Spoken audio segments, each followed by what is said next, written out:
کہ گمان نقص جہاں نہیں، یہی پھول خار سے دور ہے، یہی شمع ہے کہ دھواں نہیں۔ میرے پاس وقت نہیں ہے ورنہ ہر شعر کی شرح بیان کریں ایمان تازہ ہو جائے گا۔ اشارتاً بتا دیتا ہوں، اعلیٰ حضرت کہتے ہیں دنیا کی بہت ساری نعمتیں ہیں جن کے ساتھ کوئی نہ کوئی ڈیفیکلٹی، کوئی زحمت ہوتی ہے، ٹھیک ہے نا؟ پھول بڑا اچھا ہے، کانٹا ساتھ ہو تو مزہ نہیں دیتا، شمع بڑی پیاری لگتی ہے، رونق کے محفل بن جاتی ہے جب کینڈل جلائیں، مگر ساتھ جو دھواں ہوتا ہے نا وہ لطف نہیں دیتا۔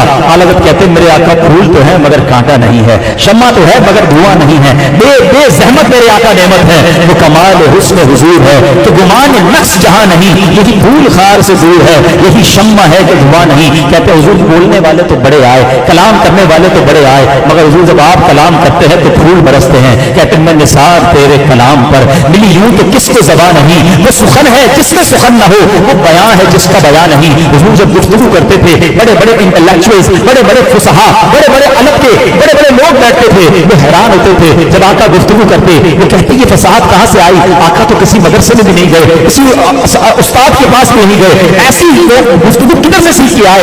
اللہ اکبر۔ بریلی کے تاجدار کہتے ہیں اللہ نے خاص عطا کی، اپنے محبوب کو براہ راست علم عطا کیا۔ کہتے ہیں وہ آقا کے بارے میں لکھتے ہیں تیرے آگے یوں ہے دبے لچے، فصحاء عرب کے بڑے بڑے، کوئی جانے منہ میں زبان نہیں بلکہ جسم میں جان نہیں، کروں تیرے نام پہ جہاں فدا، نہ بس ایک جہاں دو جہاں فدا، وہ جہاں سے بھی نہیں جی بھرا، آقا کروں کیا کروڑوں جہاں نہیں۔ اتنا زبردست کلام لکھنے کے بعد جو اعلیٰ حضرت نے مقطع لکھا نا وہ آج یاد بھی کر جاؤ اور دل میں بسا جاؤ۔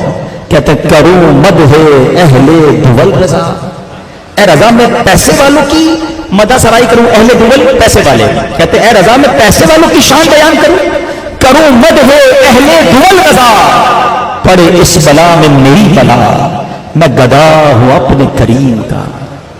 گدا کہتے ہیں فقیر کو، غلام کو، کہتے میں تو نبی پاک کا غلام ہوں، ان کے در کا بھکاری ہوں، کسی پیسے والے کا تو بھکاری نہیں۔ میرا دین پارائے نہ نہیں، میرا دین روٹی کا ٹکڑا نہیں ہے۔ اب یہاں بھی ایک اشارہ کر لوں گا، سمجھدار لوگ سمجھ جائیں گے، اعلیٰ حضرت نے ریاست نان پارا کا ذکر نہ کر کے بھی کر دیا۔ یہ نہیں کہا کہ میں ریاست نان پارا والوں کی مدح نہیں کروں گا، مگر نان پارا کے پہلے دو ٹکڑے کیے اور کہا میرا دین پارا ہے نان نہیں ہے۔ پارا کہتے ٹکڑے کو، نان کہتے روٹی کو، کہتے میرا دین کوئی روٹی کا ٹکڑا ہے؟ پیسے والوں کی مدح سرائی کروں، میں اپنے کریم کا گدا ہوں، میں آقا کا غلام ہوں۔ پیارے اسلامی بھائیو یہ آج کا میسج ہے۔ دیکھو میں اور آپ زبانی تو نعرے لگاتے ہیں کہ غلامی رسول میں موت بھی قبول ہے، نہ ہو جو عشق مصطفیٰ تو زندگی فضول ہے۔ کمال کا نعرہ، کاش حقیقی طور پہ دل کی کیفیت بھی یہ ہو جائے، پھر تو وارے نہیں آ رہے ہیں، مگر ایسا ہے نہیں۔ یہی مجھے سوال، مجھے جواب دیجئے کہ جو یہ کہتا ہے کہ مجھے غلامی رسول میں موت بھی قبول ہے، اس کو نماز قبول کیوں نہیں ہے؟ موت تو بہت دور کی بات ہے نا، اس کو سنتیں قبول کیوں نہیں ہے؟ سنتوں والا لباس قبول نہیں ہے، سنتوں والی بول چال قبول نہیں ہے، کاروبار میں حرام چھوڑنا قبول نہیں ہے، حرام دیکھنا چھوڑنا قبول نہیں ہے، حرام سنے بغیر چین نہیں آتا۔ کون ہے جو میوزک گانے بازوں سے بچا ہوا ہے؟ ایک طرف کہتا ہے غلامی رسول میں موت بھی قبول ہے اور کانوں سے روز حرام سن رہا ہے۔ خود اپنے دل سے پوچھو نا، اللہ کرے کہ جب یہ برائی کی طرف شیطان مجھے اور آپ کو کھینچے نا تو دل سے میرے رضا کا یہ شعر کی آواز آئے کہ میں گدا ہوں اپنے کریم کا، میرا دین پا رہا ہے نہ نہیں۔ جب تمہارے سامنے نفع آئے، پیسہ آئے، کاروباری لوگ بھی بیٹھے، سنو کوئی ڈیل آئے سامنے، یا تھوڑا جھوٹ بولوں گا پیسے بڑے مل جائیں گے، تھوڑا سا ہی دھوکہ دینا ہے لیکن ڈیل بہت اچھی ہے، سود تھوڑا سا شامل ہوگا لیکن معاملہ بڑا اچھا ہو جائے گا، مستقبل سنور جائے گا۔ اب تمہارا امتحان ہے کہ یہ پیسے لینے ہیں یا دل سے یہ کہنا ہے کہ میں گدا ہوں اپنے کریم کا، میرا دین پا رہا ہے نہ نہیں، روٹی کے ٹکڑے کے لیے میں دین بیچ دوں؟ یہ ہے میرے رضا کا پیغام، اور وکیل مانے یہ ہے عشق رسول۔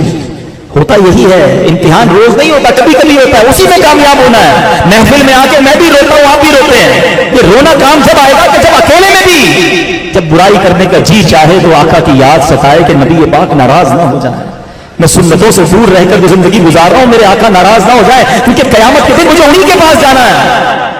تو آج یہ فیصلہ کر لو کہ ہمیں نبی پاک کو راضی رکھنا ہے یا اپنے دوستوں کو، اپنی فیملی کو، دنیا والوں کو راضی کرنا ہے۔ یہ بڑا مسئلہ ہے۔ لوگ کہتے ہیں کیا کریں یار، بچوں کی خوشی کے لیے کرنا پڑتا ہے۔ ارے تم بچوں کی خوشی کے لیے اپنے اللہ اور اس کے رسول کو ناراض کر رہے ہو؟ کیا کروں جناب، دوستوں کے لیے کرنا پڑتا ہے، رشتہ داروں کے لیے کرنا پڑتا ہے۔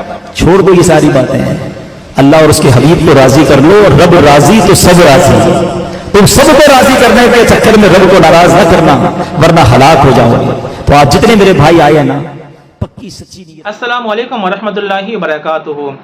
حاجی عبدالحبیب عطاری صاحب ہے نا، ان کے بیان کو بھی آپ نے سنا، کتنا زبردست بیان کرتے ہیں نا، کتنا پیارا یہ بیان کرتے ہیں، کتنا شاندار اور جاندار اور کتنے پیار بھرے انداز میں یہ بیان کرتے ہیں کہ سامنے والا جب سننے کے لیے بیٹھ جائے تو ایسا لگے کہ آپ بس بیان کرتے رہیں، بولتے رہیں اور ہم سنتے رہیں۔ انسان کبھی بور ہی محسوس نہ کرے آپ کی زبان کو سن کر کے، آپ کی باتوں کو سن کر کے، آپ کے بیان کو سن کر کے۔ اتنا زبردست بیان کرتے ہیں، شاندار جاندار، بہت ہی بہترین بیان ہوا ان کا ابھی ربیع الاول کے موقع پر، سنا نا آپ نے؟ تو اسی بات پر آپ کہہ دیجئے ایک مرتبہ کمنٹ میں لکھ کر کے سبحان اللہ۔